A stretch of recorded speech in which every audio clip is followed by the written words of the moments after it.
Brett the Herbalist, and I'm back on another episode of The Secrets of Herbal Healing. And last week we talked about the immune system and foods to boost the immune system. So we're sort of continuing on with that topic today, but we're going to talk about herbs and herbs that can help your immune system to help fight bacteria, infections, viruses, and that type of thing. So, and I've got a classic example here, which is ginger. And this is one of my favorites. You can always have some ginger in the fridge or in the freezer. And this is the first herb we're going to talk about today. So let's get into it.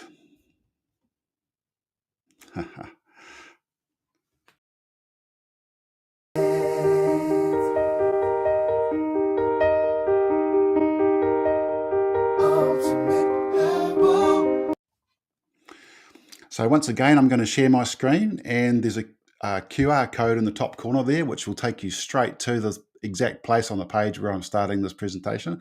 So if you want to join in or follow along or dig into the research and have a look at a later date, just have a scan of that. All right, so I'm going to share my screen now, and here we go. So this is a bit of a snapshot, some of the herbs we're going to talk about. And the great thing with herbs and with the plant kingdom, call it the plant kingdom, because herbal medicine is really just getting medicine from the plant kingdom. It doesn't necessarily mean, a lot of people think herbs means, basil and thyme, and that's about it, herbs that you have in your food. But there's also all the spices, of course. But there's actually 350,000 different plant species that are used around the world in herbal medicine. And that's massive. And as a herbalist, and I think a lot of herbalists feel this way, it appears to be by design. So the further you dig and the deeper you dig, it's a bit like when you study the human body, the anatomy of the human body. The deeper you dig, the more miraculous it gets. And people that have studied DNA and replication of cells, it's the same with the plant kingdom. When you dig into it, it becomes this miraculous wonder, and you realize that this has been designed this way.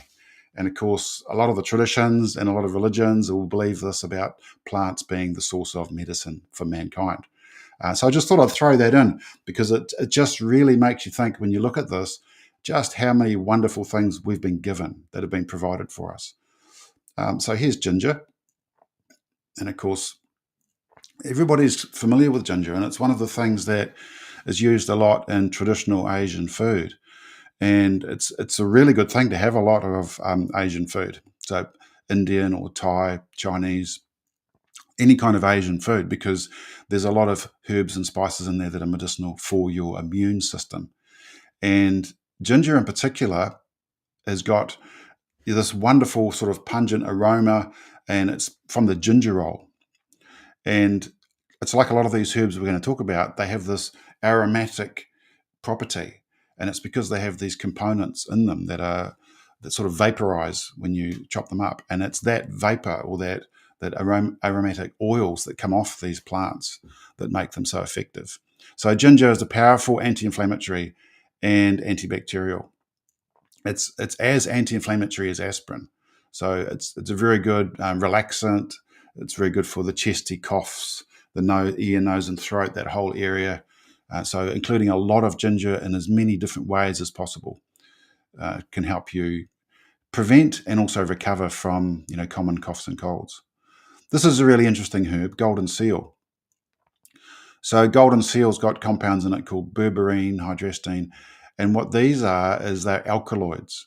So alkaloids are quite strong compounds, they're quite drug-like, but these are very, very broad spectrum, antimicrobial.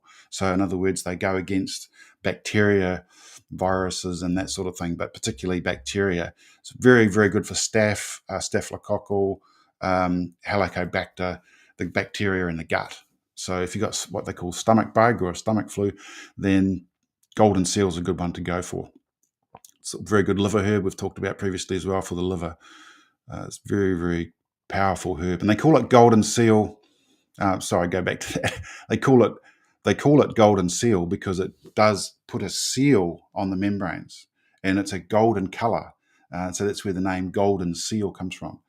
And so the compounds that don't only just kill bacteria, but you'll find in a lot of these herbs that actually help the membrane to seal as well, which prevents the infection from getting into the membranes. Okay, so next we got cloves, another common kitchen spice, you would call this one. And I don't know if you've ever tasted cloves, but one remedy I often recommend for a stomach bug is clove tea. And so you just basically get the fresh cloves and just grind them up with a mortar or a rolling pin or something and put them into a teapot and make a strong decoction. So a decoction being a super strong tea, really. You can let it brew even overnight, but preferably at least for 30 minutes, make a really strong decoction. And put a bit of honey with that and drink that for a stomach bug. It is absolutely magic. And especially if you've got children with upset tummy, clove tea. And this is for pretty severe, like vomiting, diarrhea type stomach bugs. Cloves is amazing. And all you need to do is get half a dozen and have 2 or 3 cups a day and do that for a day or so and you should be fine. It's really amazing. So that's got another, it's called a phenolic compound, but it's also like the smell, the aroma, the volatile oil compounds that come off the cloves is the active compound. So for your stomach bugs, respiratory, it's also a really good painkiller. So, when you get the stomach bugs, it's also a really good thing to help to kill the pain if you've got gut pain. But it's quite broad spectrum as well, antifungal, antimicrobial. So another powerful antiseptic herb. Just incredible what we've got available. Peppermint leaf. Now this is another one that's very, very common in use as a tea. And it's great as a tea, but it's even stronger when it's used as an oil or peppermint oil or essential oil. And so a great way to use this is to get the essential oil. And you might not think of this because you normally just think of essential oils as something that you burn and get a nice smell from. But essential oils can be used quite medicinally. So you can rub them on the skin. Don't get them near your eyes. But peppermint oil you can also you get a couple of drops into a bottle of cough mixture. And that will pepper it right up and make it really strong.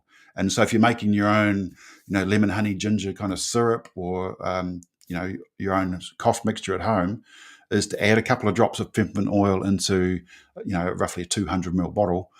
And that will just really help to just clear the airways. It's antiviral, antibacterial, antimicrobial, anti-inflammatory. It really just opens everything up.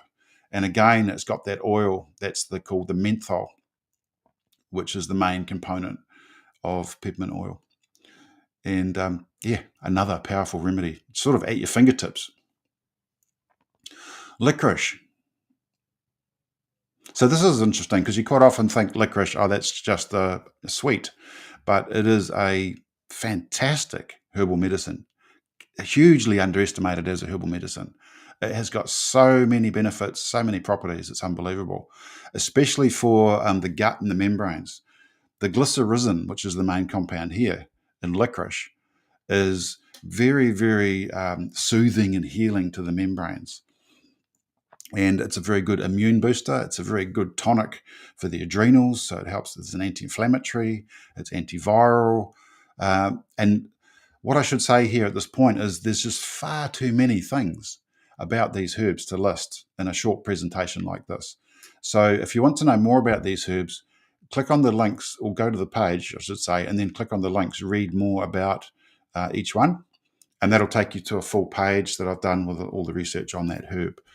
But this is a really good sort of short bullet point list.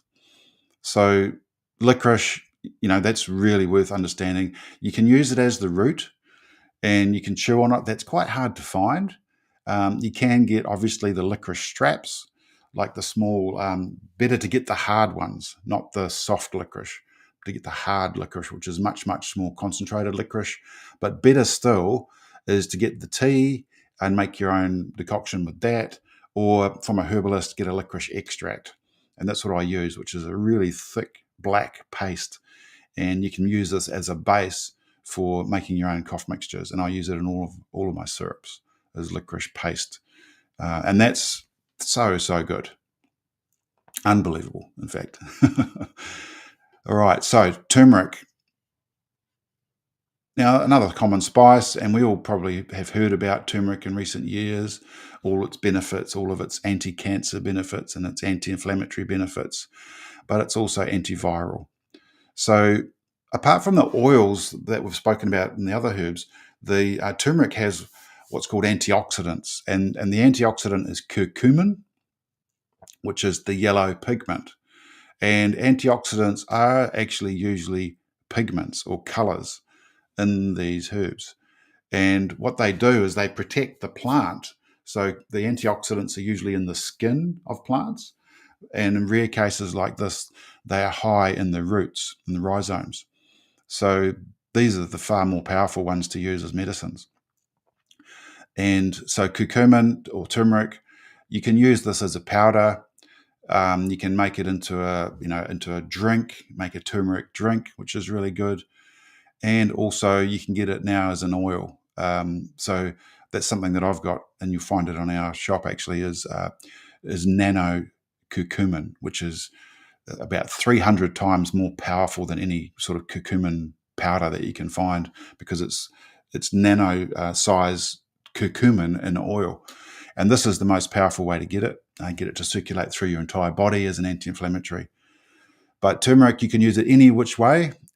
Eating it regularly in your food, or like I was saying about Asian food, putting it into your curries, and use more. Use several teaspoonfuls. A great way I'd like to use it is in pumpkin soup, because you don't even know it's there, but it makes your pumpkin soup really bright and yellow, and you can put several spoonfuls of turmeric into your pumpkin soup. It's a great way to have it. Otherwise, yeah, just make a turmeric tea or drink or latte even to get some turmeric. Any way at all is great. Now, here's another common one, lavender, which I have growing in the garden. It's a really good plant to grow in your garden, because you can just chop off the flowers when they're nice and purple, or lavender, and make a tea. And you don't often think to have lavender as a tea, but it's fantastic for the lungs as an antibacterial, anti-inflammatory, cough suppressant, decongestant, helps the whole airways to open up and clear. And in a similar way to, we talked about peppermint, you can use lavender oil and use that in your cough mixture. And this is also something that's not often thought to do. Just get a couple of drops of the essential oil and drop it into your cough mixture, and you will get double the mileage from your cough mixture, because it'll potentize it so much. And especially if you're wanting to decongest, clear the sinus or the nose, throat, lungs. It's even known to help to clear the heart of congestion. That's how powerful it is. So highly recommend using lavender, growing lavender, getting the essential oil of lavender, and using it any way that you can. And of course, this is another thing that we often talk about with herbal medicine, is the entourage effect or synergy. It's where you get all of these things together. And so I'm going to share with you in a minute a remedy that you can make at home by combining quite a few of these things together. And this is a really good way to make your own cough mixture. Olive leaf. So if you've got access, if you've got olive trees, or you know where some is, you can actually get your own olive leaves and use this as a tea as well. The olive oil is obviously very good, but the leaves, and the green leaves, are where you get this compound from, oleoripin and hydroxytyrosol. So oleoripin is the most well-researched one as an antiviral, antibacterial. And so this is potently effective against infection. And so olive leaf was a big rage a few years ago as a health product. It was flying off the shelves. But you can get olive leaf extracts. You can just decoct your own olive leaf into a strong decoction, like a strong tea. Or you could do an olive leaf, tincture of your own. But it's a very, very good remedy for, keeping those coughs and colds and viruses at bay. So isn't it incredible just how many things there are? Or we think about antibiotics, quite often just get some antibiotics or get a cough mixture, some pharmaceutical product. But in fact, all of these things, if we use them, if we have them in our, our pantries or our, dispensaries, and we make our own mixtures and have them ready, it's incredible how we can ward off a lot of these viruses that are going around. And COVID is just like any other virus, really. And this isn't the thing that's been misunderstood about COVID. It's been around for hundreds of years, and it's been around the world thousands, in fact, tens of thousands of times. If you do some research on it, you'll find that that's the case. And so our body is used to these things that are going around, and we develop immunity, and we just need to look after our immune systems. That's the key. It really is. So yeah, there's olive leaf, thyme. Now, this is another one you might grow in your little herb garden, and it's a fantastic one to grow because it just keeps going, and you just keep getting more and more time. And, we could all do with more time. You can never have too much. And it's fantastic in any sort of fish dish. You can throw it into your curries. It's really nice with, roast vegetables. But make an oil. So thyme oil is the one that's really well researched. And again, because it's got these volatile essential oil compounds, thymol, carvacrol. And once again, once they vaporize and they get circulating through your airways, they have potent effects, as in antimicrobial, anti-inflammatory, anti-spasm. So the thing thyme is used most for is for suppressing a cough. So if you've got a cough that's one of those irritating nighttime coughs that just keeps you awake at night, then thyme is the perfect thing for that. So if you get some thyme extract or some thyme essential oil, and add that to your cough mixture as well. All right, so we're coming towards the end here. I just thought I'd share one last thing with you. There's a video here on showing me making this up, but really it's just a combination of these herbs. So some of the ones we've talked about. Garlic and onions, which we talked about last week. You chop them up finely, almost to like smaller than little chunks, but almost like minced up. Same with the ginger and orange or lemon skin. So this just creates a bit of flavor. It makes this helps this to go down. And then you can get lavender flowers, thyme or olive leaf. So you can get the fresh thyme or fresh olive leaves, some mustard or wasabi. And this is one we talked about last week with the foods as well. And then you can get 2 to 3 drops of peppermint oil or lavender oil. So those are those two oils. And get some honey. And all you do really is, you'll see this as equal parts, and some of these are half parts and quarter parts. So once you've got the parts of garlic and onion and ginger worked out, then you can work out your half parts and quarter parts from there. And so whatever amount you've got available of these things that you can use, work it out from there. And then you blend it with some honey. And you can put this into, what I've done here is used a coffee grinder, or you can, if you're making a larger amount, put it into a blender and make up your own paste.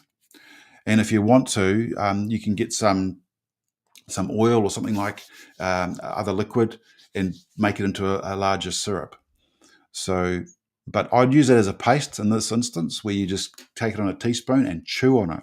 And as you chew on it, it vaporizes all the oils, and the oils really get well into your circulation. And then you can swallow it, and it has the same reflex effect through your gut membranes as well. So there you go. There's a remedy that you can make yourself. And of course, there are a bunch of other immunity herbs that you can get. And if you want to look further down here, you'll find some info on these as well. And also on this page, you'll find our immunity building programs with herbal programs that we can basically ship out to you. They're ready-made herbal immunity programs. So I hope that's been helpful today. And it's been really great talking to you again. I look forward to next week, and we'll continue on this topic. I might share the herbal programs with you next week for the immunity. All right, so that's it for me today. We'll catch up again soon.